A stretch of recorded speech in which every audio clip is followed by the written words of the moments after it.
আজ থেকে প্রায় 3 মাস আগে আমরা গিগাবাইট অরাসের একটা আল্ট্রা ওয়াইড মনিটর রিভিউ করি। এই আল্ট্রা ওয়াইড মনিটরগুলো আসলে একটা স্পেসিফিক কাস্টমারদের টার্গেট করে বানানো হয়ে থাকে। সবাই এই আল্ট্রা ওয়াইড মনিটর পছন্দ করেন না। অনেকের পছন্দের তালিকায় প্রথমে থাকতে পারে একটা OLED panel with a high refresh rate, যেটা কিনা আপনার গেমিং প্লাস কন্টেন্ট ওয়াচিং এর যে নিডসগুলো আছে সবগুলোকেই একসাথে পূরণ করবে। যেহেতু গিগাবাইট অরাস এবং ওলেড এর কথা বলা হচ্ছে, সো বুঝতেই পারছেন আজকে স্টুডিওতে গিগাবাইট অরাস সিরিজের একটা ওলেড মনিটর রয়েছে। এই মনিটরটা ওলেড মনিটরের পাশাপাশি 240 হার্জ রিফ্রেশ রেট সাপোর্টেড, যেটা কিনা ক্যাজুয়াল প্লাস কম্পিটিটিভ স্পোর্টসে আপনাকে একটা আপ হ্যান্ড দিবে। মনিটরটার মডেল হলো গিগাবাইট অরাস FO32U2P। মনিটরটা বলতে গেলে একটা আনরিলিজ মনিটর, কারণ এই মনিটরটা বাংলাদেশের প্রায় সমস্ত আইটি ওয়েবসাইটে লিস্টেড থাকলেও কোনো ধরনের প্রাইস এতে লিস্টেড নেই। সো বলতে গেলে আমরা একটা আনরিলিজ মনিটর রিভিউ করতে যাচ্ছি আজকে। চলুন দেখে নেওয়া যাক কেমন হতে পারে এই মনিটরটা। ভিডিওতে আছি আমি Fahim, call sign Alter Raptor. ফিরছি ইন্টার পরে, আপনারা দেখছেন পিসি বিল্ডার বাংলাদেশ।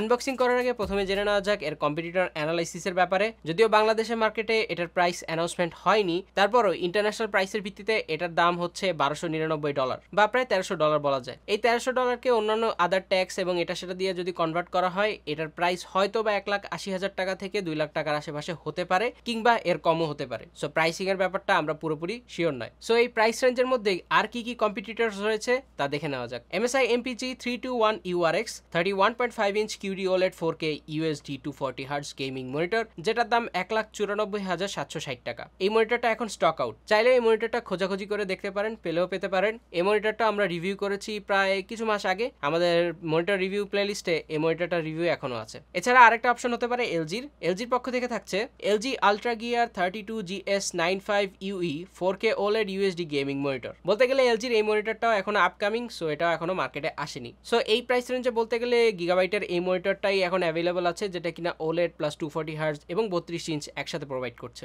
যাই হোক, এবার চলে যাওয়া যাক আনবক্সিং পার্টে। আনবক্স করলে শুরুতে হাতের নাগালে আসবে একগুচ্ছ কেবল, একটি USB টাইপ সি থেকে টাইপ সি, একটি USB টাইপ A থেকে টাইপ B, একটি ডিপি থেকে মিনি ডিপি কেবল, একটি 8K সাপোর্টেড HDMI কেবল, 280 ওয়াটের একটি দানবীয় পাওয়ার ব্রিক, একটি colour calibration factory report, gigabyte multilingual installation guide, warranty card, 2টি এনার্জি সেভিং স্টিকার, বুমেরাং এর আদলে তৈরি ফুল মেটালের বেসপ্লেট, সাথে থাকছে মেটালের স্ট্যান্ড এবং at last the star of the show, আমাদের অরাস FO32U2P এই মনিটর প্যানেলটি। অ্যাসেম্বল প্রসেস খুবই সিম্পল ছিল, স্ক্রু ড্রাইভার দিয়ে তেমন কোনো ঝামেলায় পড়া লাগে না। স্ট্যান্ডটিকে মনিটর বরাবর অ্যালাইন করে ভিতরের দিকে হালকা প্রেস করলেই মনিটর স্ট্যান্ডটি এর সাথে কানেক্ট হয়ে যাবে। দেন বেসপ্লেটের নিচে থাকা হুকের মাধ্যমে বেসপ্লেটের স্ট্যান্ডটাকে এর সাথে কানেক্ট করলে আমাদের অ্যাসেম্বল কমপ্লিট। মনিটরের পেছনের অংশ উপরের দিকে ফুল ক্লিন, নিচে রয়েছে সার্কিট এরিয়া যা কিছুটা ফুল অংশের মতো দেখতে। এই ফোলানো অংশের উপরের দুই কোণে রয়েছে 2টি 5 ওয়াটের স্পিকার এবং এর মাঝেই রয়েছে এয়ার ভেন্টস। থাকছে RGB লাইটিংও। এই লাইটনিং সেকশনটা কার্স মুভি এর লাইটনিং ম্যাককুইনের মতো ফিল দেয়, যা ইচ্ছে মতো কন্ট্রোল করা যায় অ্যাপ দিয়ে। এর নিচেই রয়েছে 100x100 মিলিমিটার ভেসা মাউন্ট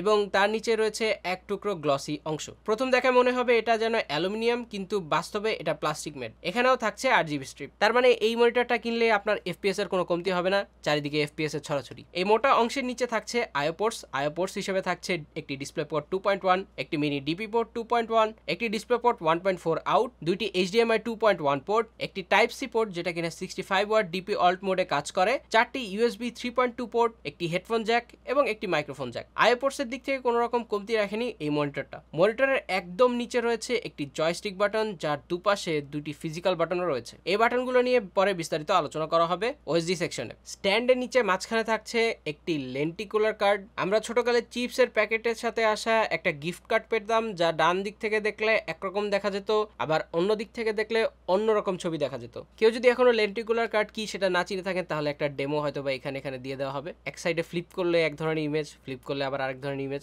ওরকম কিছু একটা দেওয়ার চেষ্টা করেছে, যেটা হয়তো বা আপনার FPS বাড়াতে খুব একটা সাহায্য নাও করতে পারে। যাই হোক, স্ট্যান্ড সহ মনিটরটার ওজন প্রায় 8.5 কেজির আশেপাশে। এবার দেখে নেওয়া যাক অরাস মনিটরে আকর্ষণীয় কি থাকছে, স্পেসিফিকেশন হিসেবে এতে কি থাকছে তা দেখে নেওয়া যাক। এই মনিটরটির 3 পাশে মিনিমাল বেজেলের ডিজাইন, নিচের চিনে থাকছে অরাসের মিনিমাল লোগো। অরাস FO32U2P ডিসপ্লেটি একটি 31.5 ইঞ্চের ইউএসডি দ্যাট মিনস 4K বা 3840x2160 রেজুলেশনের একটি anti glare flat QD OLED monitor quantum dot OLED monitor, যা রিফ্রেশ রেট সর্বোচ্চ হতে পারে 240 হার্টজ, যেখানে দেওয়া হয়েছে স্যামসাং এর ম্যানুফ্যাকচার করা প্যানেল। তবে এটা কত জেনারেশনের প্যানেল তা নিয়ে কোনো তথ্য জানা যায়নি। মনিটরটি 1.07 বিলিয়ন কালার সাপোর্ট করে থাকে। দ্যাট মিনস এটা একটা ট্রু 8-বিট প্যানেল। এই প্যানেলটির পিক্সেল পিচ হচ্ছে 0.181 into 0.181 millimetre, pixel density 139 PPI. মনিটরটি সর্বোচ্চ 30-বিট কালার প্রডিউস করতে পারে এবং এর aspect ratio 16:9, static contrast ratio 1.5 million is to 1। মনিটরটির ভিউইং অ্যাঙ্গেল হলো 178 ডিগ্রি,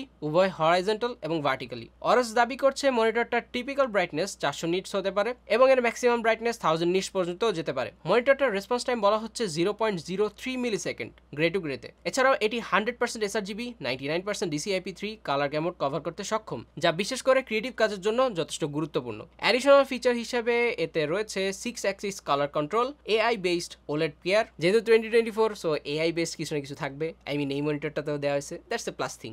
AI বেসড কিছু তো আছে। যাই হোক, AMD FreeSync premium pro, Aorus dashboard, apply picture mode, auto updated mode, black equaliser 2.0, blue light reduction, counter, crosshair, eagle eye, flicker free technology, game assist, high bitrate 3 বা HBR3, KVM switch, night vision, OSD sidekick, picture by picture mode, picture in picture mode, RGB fusion 2.0, tactical switch, timer এবং VESA clear MR 13000। এখানে হয়তো বা অনেকগুলো specification আপনার কাছে পরিচিত থাকলেও ভেসা ক্লিয়ার MR জিনিসটা নতুন লাগতে পারে। এটা বেসিক্যালি মোশন ব্লার রিডাকশনের একটা নতুন নাম, যেটা হয়তো বা ভেসা কোম্পানি থেকেই দেওয়া। ইউজুয়ালি OLED প্যানেলগুলোতে মোশন ব্লার রিডাকশন ফিচার খুব একটা দেখা যায় না, বাট এই মনিটরটাতে এই ফিচারটা দেওয়া হয়েছে, which is a plus thing বলা যায় আসলে। এই মনিটরটাতে USB-R 2.0 এই ফিচারটি ইউজ করা হয়েছে। এই UHBR 2.0 এর মানে হচ্ছে আলট্রা হাই বিট রেট 2.0, যেটা কিনা 80 গিগাবিট পার সেকেন্ড পর্যন্ত ডাটা ট্রান্সফার করতে পারে। এক্ষেত্রে প্রত্যেক লেনের ডাটা ট্রান্সফারের রেট হতে পারে 20 গিগাবিট পর্যন্ত। এই UHBR 2.0 ফিচারটি থাকার কারণে এই মনিটরটা 4K রেজুলেশনে সর্বোচ্চ 240 হার্টজের পর্যন্ত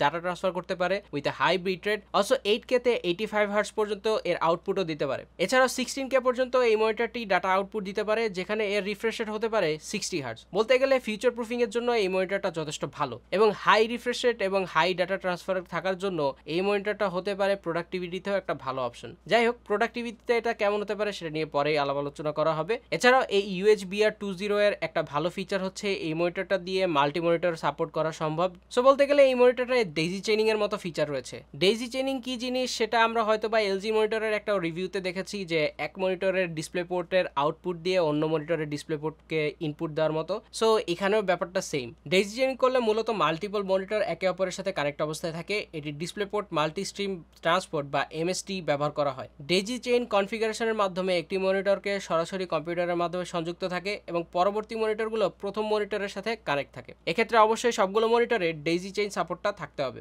আনফরচুনেটলি আমাদের কাছে একই মনিটর আরো একটা থাকলে আমরা ডেইজি চেইনিং করে দেখাতে পারতাম। এক্ষেত্রে আমরা LGর একটা মনিটরে ডেইজি চেইনিং ফিচারটি দেখিয়েছি, সেটা কিভাবে কাজ করে। সো এই মনিটরের ক্ষেত্রেও এই ধরনের ডেইজি চেইনিং ফিচারটি রয়েছে। এবার আসা যাক এই মনিটরটার KVM সুইচের ব্যাপারে। KVM নিয়ে আমরা অনেক মনিটরের রিভিউতে আগেও কথাবার্তা বলেছি, তাও এখানে আরেকবার বলে নেওয়া যাক। KVM কিবোর্ড ভিডিও মাউস মনিটরের একটি ইনভেনশন, যা একাধিক কম্পিউটারকে একটি মাত্র কিবোর্ড মনিটর এবং মাউস দিয়ে নিয়ন্ত্রণ করার সুবিধা দেয়। এটি বিশেষভাবে ডেটা সেন্টার, সার্ভার রুম বা অফিসের বিভিন্ন কম্পিউটার ব্যবস্থাপনার ক্ষেত্রে ব্যবহৃত হয়ে থাকে। KVM সুইচ ব্যবহার করে সহজেই একটি কম্পিউটার থেকে অন্য কম্পিউটারে সুইচ করতে পারবেন, যার ফলে সময় এবং স্থান সাশ্রয় হয় এবং কাজ করাও সুবিধাজনক হয়। বলতে গেলে এত কঠিন ওয়ার্ড না বলে আরো সহজভাবে বলতে গেলে KVM এর মাধ্যমে আপনি কিবোর্ড মাউস আপনার মনিটরের সাথে ডিরেক্টলি কানেক্ট করে রাখতে পারবেন, যেহেতু এই মনিটরে অলরেডি USB আউটপুট রয়েছে। এবং এক্ষেত্রে আপনি যদি মাল্টিপল পিসির সাথে আপনার সিঙ্গেল মনিটর কানেক্ট থাকে, জাস্ট আপনি পিসিটা সুইচ করলেই ওই মনিটর ওই পিসিরই আউটপুট দেখাবে, সাথে কিবোর্ড এবং মাউসও ওই স্পেসিফিক পিসির ক্ষেত্রে কাজ করবে। এক্ষেত্রে পিসি সুইচিংটা খুবই ইজিলি করা যায়, specially server to server switching বা server to personal computer switching খুব সহজেই করা যায়। এছাড়াও মনিটরটার OSD কন্ট্রোলের ডান দিকে একটি সুইচ রয়েছে, যেটাকে ট্যাকটিক্যাল সুইচ বলা হয়। এটি প্রেস করলে মনিটরটি ইনস্ট্যান্ট 32 ইঞ্চ থেকে 24 ইঞ্চিতে চলে আসে। কিন্তু এই ফিচারটা আসলে একটা অদ্ভুত ব্যাপার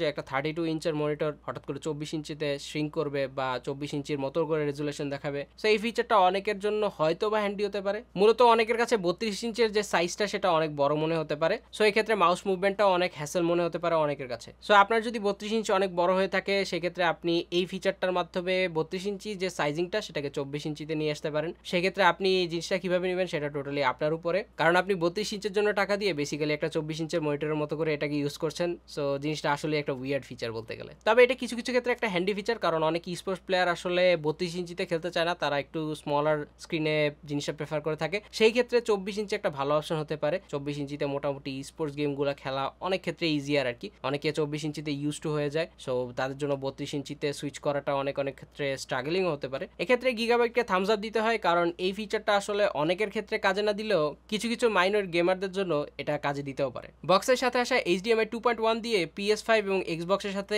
এই মনিটরটা কানেক্ট করা যায়। PS5 এবং এক্সবক্সে সর্বোচ্চ 120 FPS এর মতো পাওয়া যাবে। এক্ষেত্রে রেজুলেশন হতে পারে ফুল HD, QHD বা আলট্রা এইচডিতে। এছাড়া মনিটরের সার্টিফিকেশন বলতে এতে টিউবির পক্ষ থেকে থাকছে লো ব্লু লাইট, যেটা কিনা হার্ডওয়্যার সাপোর্ট, ফ্লিকার ফ্রি এবং আইসেফ সার্টিফাইড 2.0। এছাড়াও থাকছে ভেসা সার্টিফাইড ডিসপ্লে HDR 400 এবং ভেসা সার্টিফাইড ক্লিয়ার MR 13000। আপনার ডিসপ্লের ব্রাইটনেস যদি 400তে দিয়ে রাখেন সেক্ষেত্রে পিওর ব্ল্যাক এক্সপিরিয়েন্স করতে পারবেন, অ্যান্ড 1000 দিলে কালার কিছুটা বুস্ট করে দেয়, যার কারণে পিওর ব্ল্যাক নাও পেতে পারেন। আমাদের এডিটর মিশু 1000 নিটস থাকা সত্ত্বেও ব্রাইটনেস 400 দিয়ে এডিটিং করে ফর বেটার কালার অ্যাকুরেসি। যাই হোক, এই মনিটর চালানোর জন্য এর সঙ্গে এসেছে 280 ওয়াটের একটি বিশাল পাওয়ার ব্রিক। মনিটরটির power consumption minimum 0.5 watt sleep মোডে, এবং অ্যাভারেজ ইউজার এই মনিটরটার পাওয়ার কনজাম্পশন 78 ওয়াট, যা সর্বোচ্চ 114 ওয়াট পর্যন্ত যেতে পারে। অরাস তাদের এই মনিটরে 5 ওয়াটের দুটি স্পিকার ব্যবহার করেছে। স্পিকার কোয়ালিটি ডিসেন্ট ছিল, 100% ভলিউমে মোটামুটি ভালোই লাউড থাকলেও ডিস্টরশন ছিল অনেক। 75 থেকে 80% ভলিউমে মোটামুটি প্লেবল এবং শ্রুতি মধুর ছিল,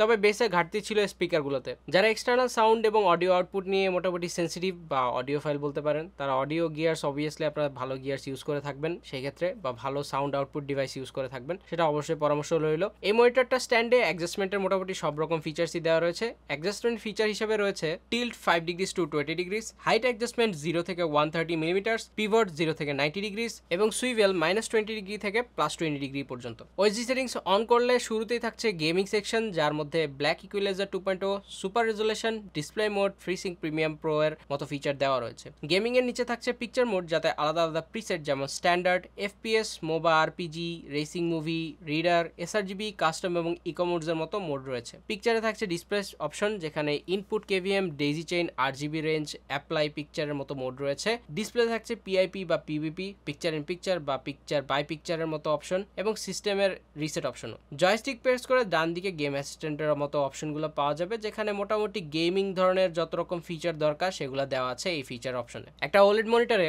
ওলেড বার্নিং এর মতো রিস্ক থেকে থাকে, সো এই রিস্কটা এড়ানোর জন্য মোটামুটি সব ব্র্যান্ডসই ওলেড কেয়ার বা OLED কেয়ার এই ধরনের ফিচারগুলো লঞ্চ করে থাকে, যেটা করে কি আপনার মনিটরের যে স্ট্যাটিক স্ক্রিন সেটা যেন অনেকক্ষণ ধরে না থাকে, যাতে করে মনিটরে যে ওলেড বার্নিংটা বা বার্নিং এর যে মার্কটা সেটা যেন না পড়ে। এক্ষেত্রে অরাস ওলেড কেয়ার হিসেবে যে ফিচারগুলো থাকছে সেগুলো হচ্ছে pixel clean, static control, pixel shift, APL stabilize, sub logo dim, corner ডিম এবং রিসেট অপশন। এক স্ক্রিনে বেশি সময় একটা না থাকলে ওলেড মনিটর প্যানেল বার্ন হওয়ার সম্ভাবনা থাকে, যেটা আগেই বলেছি। সো এই বার্নিং থেকে বাঁচানোর জন্য পিক্সেল শিফটিং, কর্নার ডিম, লাইট ডিমের মতো ফিচারগুলো প্যানেলকে সুরক্ষা দিয়ে থাকে। এছাড়া এই মনিটরে অ্যাপ সাপোর্ট রয়েছে। এই অ্যাপের নাম হচ্ছে গিগাবাইট কন্ট্রোল সেন্টার, এবং 8GB কন্ট্রোলের জন্য থাকছে 8GB ফিউশন। অ্যাপ সাপোর্টের কথা বললে এই অ্যাপ সাপোর্ট খুবই মিনিমাল ছিল, বাট মোটামুটি ভালোই ফিচার ছিল এই অ্যাপগুলোতে। আরেক ফিচার নিয়ে কথাবার্তা বলা হলো, তবে এই মনিটরটা কি ধরনের কালার প্রডিউস করে সেটা তো আমাদের দেখাতে হবে, কিন্তু এখানে একটা স্টপেজ আমরা অ্যাড করতে হয়, সেটা হচ্ছে আমরা যে ইউজুয়াল স্পাইডার 5 নিয়ে টেস্ট করে থাকি। এই স্পাইডার 5 এলিট টুলটা ওলেড মনিটরের ক্ষেত্রে এক প্রকার হার মেরে যায় বলা চলে। এক্ষেত্রে স্পাইডার 5 এলিটের কিছু লিমিটেশন থাকার কারণে সে ওলেড প্যানেলগুলোকে প্রপারলি জাজ করতে পারে না। যেহেতু এই মনিটরটা একটা ফ্যাক্টরি ক্যালিব্রেটেড মনিটর, সো একটা ফ্যাক্টরি ক্যালিব্রেশন রিপোর্ট আমরা out of the box unboxing করার সময় পেয়েছি। সো এই কালার রিপোর্টে তারা দাবি করছে এসআরজিবিতে ডেল্টা ই ভ্যালু 0.80। এক্ষেত্রে তারা টেস্টিং এর জন্য ইউজ করেছে মিনোলোটা কালার অ্যানালাইজার CA410 ডিভাইসটি। যেহেতু গিগাবাইট মিনোলোটার মতো একটা ইন্ডাস্ট্রি স্ট্যান্ডার্ড ডিভাইস দিয়ে এই মনিটরটার ক্যালিব্রেশন বা টেস্টিং করেছে, সেই ক্ষেত্রে আমরা স্পাইডার 5 এর মতো একটা বেসিক ডিভাইস দিয়ে আসলে এই ধরনের মনিটর আর জাজ করতে চাইনি। সো এই মনিটরটা ফ্যাক্টরি ক্যালিব্রেশনে যে ধরনের আউটপুট দেয় সেই ধরনের আউটপুটে আমরা মোটামুটি ডিপেন্ড করছি। যাই হোক, স্পাইডার 5 এলিটের কিছু লিমিটেশন থাকার কারণে আমরা চেষ্টা করছি স্পাইডার 5 এলিট থেকে বেটার কিছু নেওয়ার, সো দ্যাট আমরা খুব শীঘ্রই ওলেড বা এই ধরনের হাই রেন্ড মনিটরগুলোকে ইজিলি জাজ করতে পারি। এবার ব্রাইটনেস টেস্ট HDR মোডে 10%, উইন্ডোজে 459 নিটসের আশেপাশে পেয়েছি আমরা, এন্ড HDR অফ থাকা অবস্থায় 2% উইন্ডোতে আমরা পেয়েছি 1001 নিটসের মতো। সো বলতে গেলে এটা এটা প্রপার এইচডিআর দেখাতে পারে, কারণ এতে প্রপার 1000 নিটস এর যে ব্রাইটনেস এর যে পুশ করার যে ব্যাপারটা সেটা এখানে উপস্থিত রয়েছে। এই ওলেড প্যানেলের পিক্সেল ফরমেশন একটু ডিফারেন্ট ওয়েতে হয়, যেহেতু এটা একটা ওলেড প্যানেল, সো স্ক্রিনে আপনারা দেখতে পাচ্ছেন এর পিক্সেল ফরমেশনটা কেমন।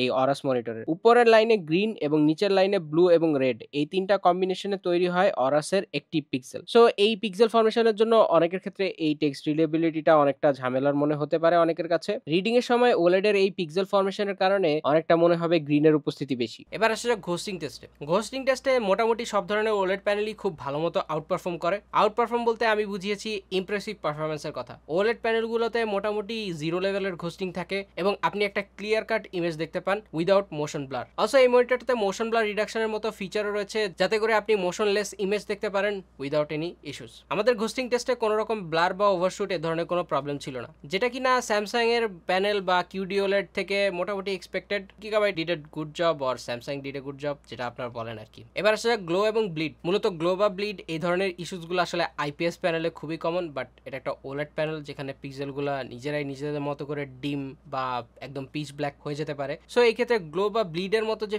ইস্যুসগুলো, সেই ধরনের কোনো ইস্যুস নাই বললেই চলে। সো ডার্কার ইমেজে আপনি একদমই পিচ ব্ল্যাক দেখতে পাবেন কোনো রকম গ্লো বা ব্লিড ছাড়াই। এবার আসা যাক এটার পার্সোনাল ইউসেজের ব্যাপারে। ভিডিওর এক পর্যায়ে আমরা বলেছিলাম এই মনিটরটার 1000 নিটস থাকা সত্ত্বেও আমাদের এডিটর মিশু 400 নিটস দিয়ে এই মনিটরটার মোটামুটি ডে টু ডে টাস্ক করতো, সেটা এডিটিং বা গেমিং। বাট আমরা এই মনিটরে এইচডিআর অন করেও এই মনিটরটা থেকে কন্টেন্ট এনজয় করেছি এবং গেমও খেলেছি, বা এইচডিআর অফ করেও কন্টেন্ট ওয়াচিং বা ই স্পোর্টস টাইটেল গেমগুলো খেলা হয়েছে এই মনিটরটাতে। এই মনিটরটার রেটিং যদি করতে হয় তাহলে 10-এর মধ্যে 9 বা 9.5 ইজিলি দেওয়াই যায়, যেহেতু এটা একটা হাই এন্ড মনিটর। মোটামুটি সব ধরনের এক্সপেকটেশন ইজিলি ফিল আপ করবে আপনার। তবে এক্ষেত্রে আমরা কিছু ছোট একটা ইস্যুস ফেস করেছি, সেটা হচ্ছে ডিপি2 মিনি ডিপি কেবলের যে লেন্থটা সেটা খুবই শর্ট। যদিও এই ক্ষেত্রে পিসির ডিস্টেন্সটা খুব একটা বেশি ছিল না আমাদের ক্ষেত্রে। আমাদের পিসিটা মূলত ডেস্কের নিচেই ছিল, সো ডেস্কের নিচে থেকে পিসিটা টেবিলের উপর পর্যন্ত পৌঁছাতে বেগ পেতে হয়েছে। এক্ষেত্রে আমরা অল্টারনেট কেবল দিয়ে আসলে এই মনিটরটা অপারেট করেছি মোস্ট অফ দ্য টাইম। ডিপি2 মিনি ডিপি কেবলের লেন্থ ছিল 1 মিটারের আশেপাশে, অ্যান্ড অরাসের বক্সের সাথে আসা এইচডিএমআই টু এইচডিএমআই কেবলের লেন্থ ছিল 1.5 মিটার। সো বলে লাগবে ডিপি2 মিনি ডিপি কেবলের লেন্থ কমই ছিল, এবং এই কেবল লেন্থ ছাড়া আমরা আর কোনো প্রবলেম ফেস করিনি। এবার আসছে যাক এই মনিটরটার প্রোজ এন্ড কনসের ব্যাপারে। প্রথমে প্রোজ বা ভালো দিকগুলো। যেহেতু ওলেড এবং 240 হার্টজ এর গেমিং মনিটর এটা, সো খুবই একটা ভাইব্রেন্ট কালার পাওয়া যায় এই মনিটরটা থেকে, যেটা কন্টেন্ট এনজয়ের জন্য বলতে গেলে টপ নচ। 0.03 মিলিসেকেন্ড রেসপন্স টাইমের সাথে 240 হার্টজ রিফ্রেশ রেটের মনিটর, যেটা বলতে গেলে ই স্পোর্টস টাইটেলের জন্য অনেকের কাছে হতে পারে একটা পারফেক্ট অপশন। ট্যাকটিক্যাল সুইচ গেমারদের জন্য একটা ভালো অ্যাডভান্টেজ বলা যায়। ইনস্ট্যান্ট 32 ইঞ্চ থেকে 24 ইঞ্চে সুইচিং করার মতো একটা অপশন দেওয়া রয়েছে এই মনিটরটি। এছাড়াও ডিপি 2.1 ইউএসবি আর 2.0 সাপোর্ট, যেটা ম্যাক্সিমাম 80 জিপিপিএস বা 8K পর্যন্ত বা ইভেন 16K পর্যন্ত দিতে পারে, যা এই মনিটরে বলতে গেলে সর্বপ্রথম, ইভেন বলতে গেলে বাংলাদেশেও সর্বপ্রথম এই ধরনের ফিচার। এর সাথে রয়েছে daisy chain, night vision, KVM এর মতো বা অ্যাপ সাপোর্টের মতো সুবিধা, এবং এর সাথে সাথে বলা যায় এতে 0 লেভেলের ঘোস্টিং, যা ওলেড প্যানেলের জন্য খুবই নর্মাল ব্যাপার স্যাপার আসলে। এবার আসে যাক এই মনিটরের কনজের ব্যাপারে, যে ব্যাপারগুলো আসলে ভালো লাগেনি। প্রথমে বলা লাগবে এর অ্যাডজাস্টেবল ক্লিপের কথা। এটা এতই ছোট ছিল যে 3টার বেশি কেবল ম্যানেজমেন্ট করা কোনোভাবেই পসিবল ছিল না। এখানে ডিপি টু ডিপি কেবল ছিল না, একটা display port to display port cable আসলে দেওয়া যেতে পারতো এই ধরনের হাই এন্ড মনিটরের ক্ষেত্রে। ওলেড মনিটরের দাম নিতান্তই কম হবে না, ফিচার ছিল top of the line, but 240 হার্জের বদলে যদি 360 হার্জ দেওয়া যেত তাহলে হয়তো বা এটা একটা ফুল প্যাকেজ হতে পারতো। এক্ষেত্রে দামও কিছুটা বেড়ে যেতে পারতো হয়তো বা। স্ক্রিপ্টের ডেভেলপমেন্ট মনে হয় আসলে বেশি খুঁজে। একটা 4K মনিটরে 240 হার্জ দিছে, তারা 360 হার্জ খুঁজতেছে। That's a next level thing. দাম 3 গুণ 4 গুণ বাড়তো। যাই হোক, that's my reaction, not scripted reaction. Anyways, আরেকটা ডিসক্লেমার, সেটা হচ্ছে যে ওয়াল মাউন্ট যখন করবেন সেক্ষেত্রে খুব সাবধানে ওয়াল মাউন্ট করতে হবে, কারণ এই প্যানেলটা খুবই পাতলা, খুবই ফ্লিমজি টাইপের বা খুবই ডেলিকেট বলা যায়। সেক্ষেত্রে একটু চাপটাপ পড়লে হয়তো বা ইস্যুজ হতে পারে। সো ওয়াল মাউন্টের ক্ষেত্রে খুবই সাবধানতা অবলম্বন করে ওয়াল মাউন্ট বা থার্ড পার্টি মনিটর আর্ম যেটা মাউন্ট করেন সেটা মাউন্ট করতে হবে আসলে। সেই ক্ষেত্রে অবশ্যই সাবধানতা অবলম্বন করার পরামর্শ রইল। সো ভিডিওর একদম শেষ পর্যায়ে এই মনিটরটা আসলে কাদের জন্য? যারা আসলে top of the line monitor খুঁজে থাকেন, যাদের ক্ষেত্রে 4K একটা কমন রিকোয়ারমেন্ট, অলসো 32 ইঞ্চ হলে ভালো হয়, এর সাথে সাথে 240 হার্জ রিফ্রেশ রেট থাকলে ভালো হয়, যেখানে 0 লেভেলের ঘোস্টিং প্লাস অনেক ফিচার দেওয়া আছে, প্লাস ওলেড কেয়ারের মতো ফিচার দেওয়া আছে, যেটা কিনা আপনার ওলেডকে আরো লঙ্গার টাইম ধরে প্রোটেক্ট করবে। এক্ষেত্রে অবশ্যই বলতে হবে আপনার পিসি 4K গেমিং ক্যাপাবল হতে হবে। অনেকের এই দামে বলতে গেলে একটা ফুল পিসি প্লাস গেমিং সেটআপও হয়ে যায়। সেক্ষেত্রে একটা মনিটরের দামই প্রায় এরকম $1300 বা প্রায় 2 লাখ টাকার আশেপাশে। তবে এই ধরনের একটা মনিটর অল স্কোয়ার হিসেবে কাজ করবে, যেমন ই স্পোর্টস গেমিং বা নর্মাল ক্যাজুয়াল গেমিং বা ইভেন কন্টেন্ট ওয়াচিং এর মতো কাজগুলো আপনি করতে পারবেন এই মনিটরে খুবই অনায়াসে। আজকে এই পর্যন্ত। পর্যন্তই, দেখা হবে পরের কোনো ভিডিওতে। টিল দেন আল্লাহ হাফেজ অ্যান্ড আসসালামু আলাইকুম।